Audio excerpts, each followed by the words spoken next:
Today we're going to talk about the Guru square drain kit and how to install it and all the components that come in your square drain connector and the pan itself. Inside your pan box, it is just the pan itself, so there's really not much going on inside this box itself.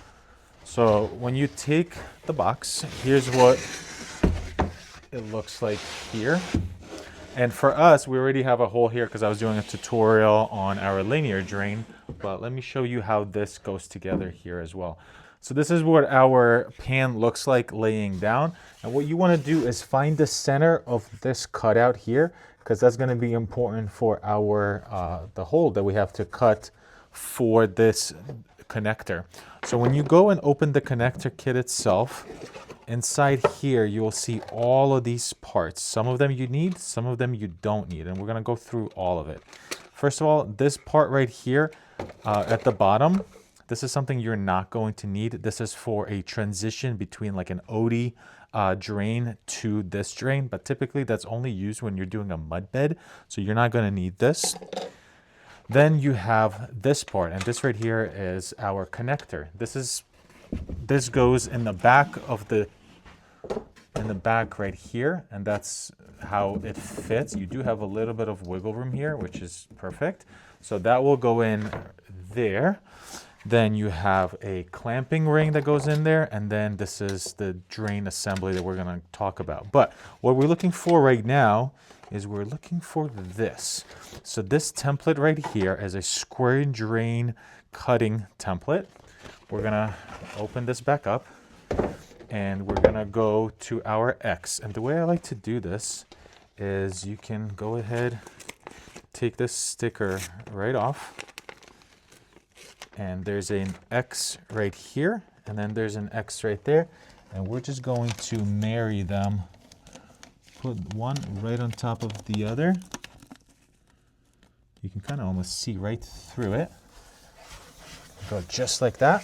Then I'm going to use my jigsaw here and then go ahead and cut this out. As you're cutting it out, just go on the outside of that. Don't cut the paper itself. You want to make the hole just a little bit bigger in order for all of this to fit. So let's cut that out.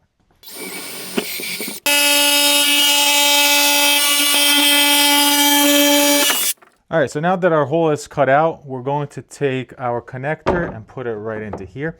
Cool thing about it is if you do have a floor joist that's running right here or right here, as long as it passes this pipe and it's not in the way of the pipe, it could fit, because this right here is less than 3/4 of an inch. So your floor joist technically could be right there, there, or there, as long as it's not hitting this part. So that's awesome. We're gonna go ahead and close this on top of it to make sure that we are perfectly seated and that this pan is perfectly seated around our connector, just like that. That looks awesome. We're going to then leave that in place, pull this right up, and then I'm going to use my fasteners that we were using for our screws. They're like galvanized fasteners. These are not drywall screws, so just be mindful. These are not drywall screws. We're gonna go ahead and then just screw this right down. That's perfect. I moved a little bit, so I want to make sure that that's right there. All right, I like that. Now we can go ahead and screw off the rest of it. When you're installing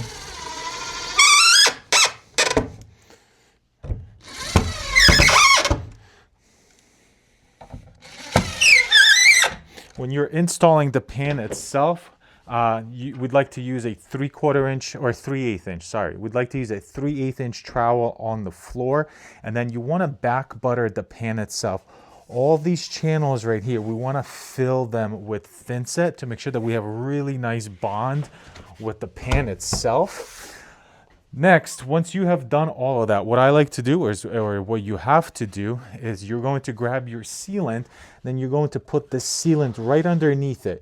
You could do it during this phase of it, or you could do it before you put the pan on top of it. You could take the sealant, make a nice circle here, and then I like to always just get it on top of all of this stuff. It doesn't have to look perfect, but get a sealant right over here on this outer ring as well. This way, if you're putting the pan on top like this and you start to walk around on it and stuff like that, no thin set gets in there. You want to make sure that there is no thin set that gets in this part, because the sealant is what cures it up and makes this whole thing waterproof. So you'll take it, you'll put this on top, you'll squish it all out. Then you'll grab this clamping ring. That will go right on top, and then you'll find a spot, boom. That will hold that sealant down as it's curing up. This doesn't have any waterproofing qualities. It's just there to hold everything down. And then you can go ahead and start walking around this and collapsing all those ridges to make sure you have a really good contact. So now let's talk about this piece right here and all the inside parts that go inside this connector. So there's two ways you can install this gray piece, and you're installing all this with thin set. First of all, so you can install it this way, and the reason you would install it this way is if you had a tileable drain.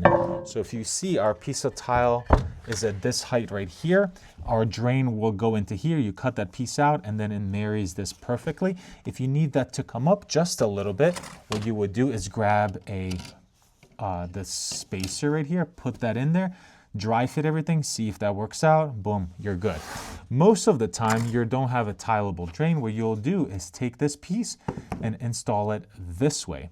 So now at the lowest that you can install this drain, and you'd install it like this. And let me take this actually black piece out. This black piece here is a temporary piece that you're going to have for the entire construction process until you're literally leaving. Once you're leaving, you take this piece out and you put the finished drain into here. But for here, you see how there's these two little kind of clips in the back here, these little catches? That goes into here, and that catches on this filler piece in the middle, and it goes right there. So now I'll bring my tile here, and as you can see, I'm looking at it right here, and it's too low, right? Our drain is way too low, so we got to come up so that it's right at this height right here. So what I'm going to do is I'm going to grab, let's just start with one spacer. I'm going to put that in there, put the drain right on top, and see if that's high enough. And you can see right here, we're still not high enough. We got to get just a little bit higher.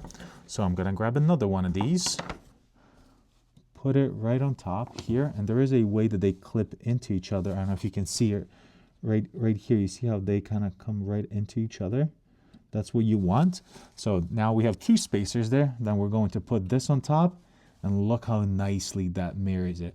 You always want your drain to be, if anything, just a little bit lower, never higher, because you have a little pool of water around your drain.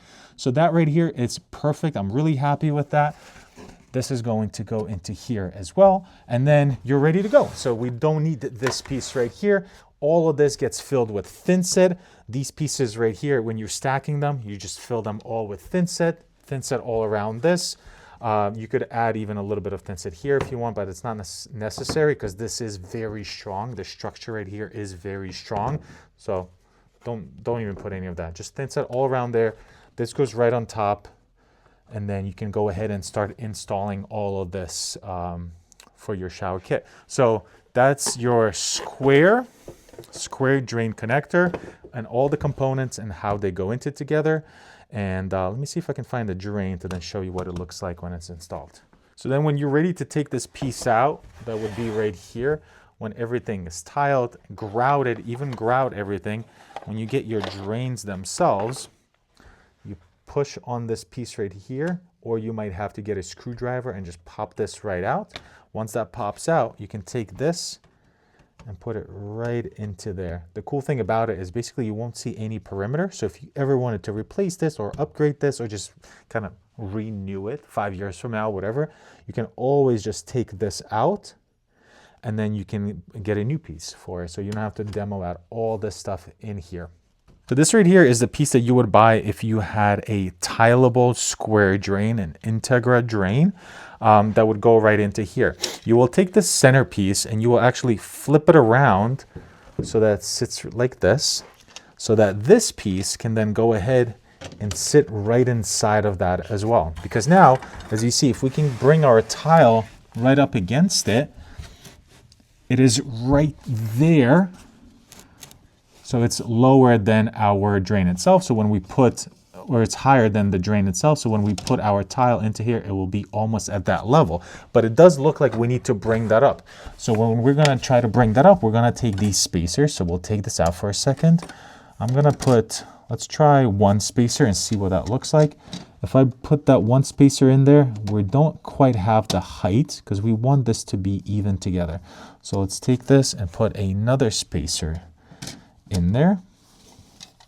We'll put that there. And we are right where we want to be. So with two spacers, we're getting to the height that we want, which is basically, I want this to be very close to my tile edge right there. This will also get lifted up just a little bit with the thin set that we're installing all this. You'll cut out your piece of tile and embed that right into the center here. And that's how you do your Integra drain. Very, very simple. If you're doing just your regular drain, this whole middle piece goes in like that, and then you assemble it the same way.